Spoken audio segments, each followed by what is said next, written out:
Bonjour les amis, alors si vous cherchez à être autonome dans votre caravane ou votre camping-car, beaucoup le savent, les convertisseurs euh, mangent beaucoup d'énergie puisque même sans charge, sans qu'il y ait rien de branché dessus, s'ils sont allumés, ils vont dépenser plus de 10 watts pour des convertisseurs de plus de 1000 watts, ils vont consommer même un peu plus. Ce qui veut dire que si vous multipliez 10 watts par 24 heures, ça fait 240 watts, ce qui est énorme pour ne rien avoir en fait, hein.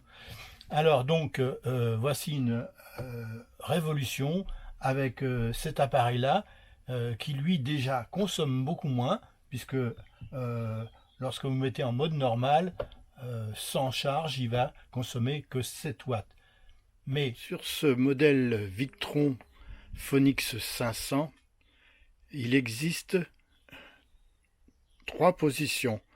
Une position normale, une position au milieu fermée et une position économique. Et c'est celle-ci qui nous intéresse.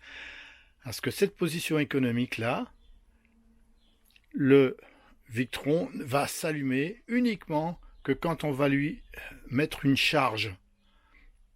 Ce qui veut dire que si votre frigo est éteint, lui, il va s'éteindre. D'où une grande économie pour, par exemple, toute la journée, où le frigo, lui, ne fonctionne que pendant un tiers ou un quart du temps, hein. Donc, lui va économiser énormément, ce qui veut dire qu'en position, ici, en position économique, on va se retrouver avec une consommation de environ moins de 2 watts, hein. Et quand le frigo va réclamer, il va consommer environ 7 watts celui-ci, hein, parce que c'est un petit, il fait 400 watts, hein, donc il est déjà économique. Mais lorsque le frigo s'allume, il va consommer normalement ces 7 watts, hein, et comme le frigo va s'allumer sur une heure, il va s'allumer un tiers du temps quand il fait vraiment chaud, un quart du temps quand vous le mettez un peu moins fort, ce qui veut dire que vous allez économiser énormément, hein. Sur 24 heures, vous aurez entre un quart du temps uniquement à 7 watts et le reste à 2 watts. Ce qui veut dire que au lieu de dépenser 7 watts sur 24 heures, celui-ci va consommer euh, 7 watts sur entre un quart et un tiers de temps. Voilà. Et tout le reste du temps, il ne consommera que 1,7 watts, je crois, il me semble. Alors vous allez me dire, quel intérêt d'avoir ce système éco? Eh bien, c'est d'avoir un frigo normal, un frigo à compression de 220 volts, qui fait presque 80 litres. Voilà, un grand frigo, hein. Vous pouvez même avoir des glaçons. Voilà, et ce frigo, eh bien, il coûte pas cher. J'ai dû le payer entre 120 et 130 euros, hein.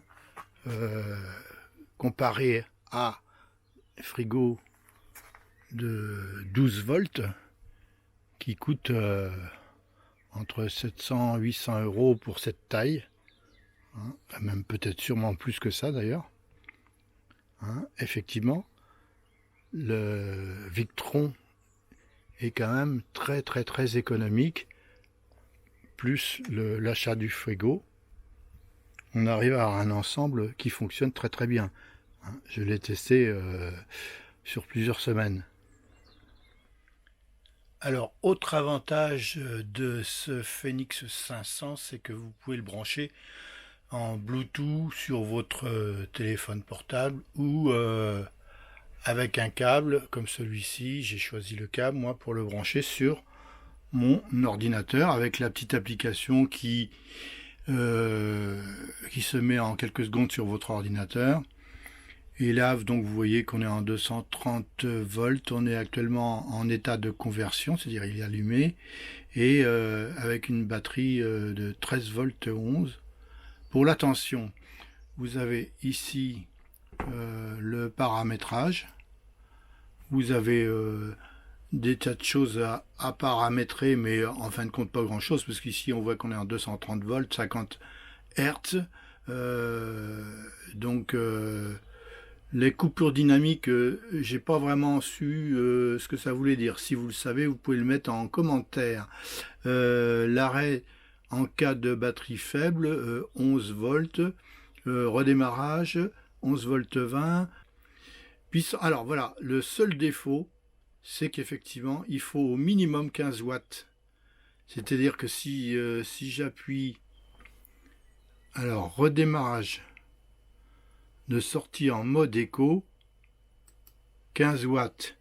Et on s'aperçoit qu'effectivement, on ne peut pas aller en dessous de 15 watts. Vous voyez, si je fais moins, si je fais plus, c'est possible, c'est 25 watts. Si je fais moins, on arrive à 15 watts, mais impossible d'aller en dessous. Donc c'est un peu le seul défaut, c'est-à-dire que si vous avez un appareil qui doit s'allumer la nuit, hein, pour différentes personnes, ils ont des appareils, ne serait-ce que pour leur santé, qui s'allument, qui s'éteignent, etc., qui font moins de 15 watts, eh ben c'est pas possible.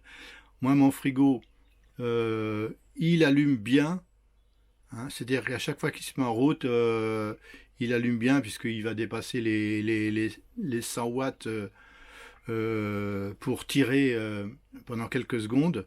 Après, il se met à environ 40 watts. Hein, donc, c'est largement au-dessus des 15 watts. Donc, ça ne pose pas de problème pour le frigo. Alors, sur cette application, voilà, on revient en mode normal. Vous avez ici au centre un espèce de demi-cercle, un peu plus, où vous avez écrit normal charge en pourcentage, hein, de 0 à 200, avec différentes couleurs tout autour. Hein. Franchement, si vous savez à quoi ça sert, alors là c'est pareil, hein, vous mettez un petit commentaire. Parce que je ne sais absolument pas à quoi ça sert. Ça prend tout l'écran. Hein. Tout le reste, c'est ici sur la droite, où vous avez absolument tout ce qui est nécessaire. Et tout le reste de l'écran est occupé par ce grand rond de normal charge en pourcentage. Hein, 0 à 200. Je ne comprends pas du tout à quoi ça sert. Les couleurs non plus. Hein, donc voilà. Alors pour en revenir au Victron Phoenix 500, c'est 500 kVA. Donc il fait 400 watts. Hein. C'est pas 500 watts, c'est 400 watts. Hein. Donc cet appareil plus un frigo normal qu'on met dans une maison, qui coûte 130 €, plus l'appareil ici qui coûte 160 €, c'est largement moins qu'un vrai frigo 12 volts de 80 litres qui va nous coûter une fortune. Voilà, donc cet appareil est une vraie révolution et ça marche vraiment en mode éco. Hein, je l'ai testé depuis plusieurs semaines, ça fonctionne très très bien. Alors je vous ferai d'autres vidéos avec d'autres appareils qui vous permettront d'être autonome dans votre camping-car ou votre caravane pour pas trop cher. Voilà, à plus.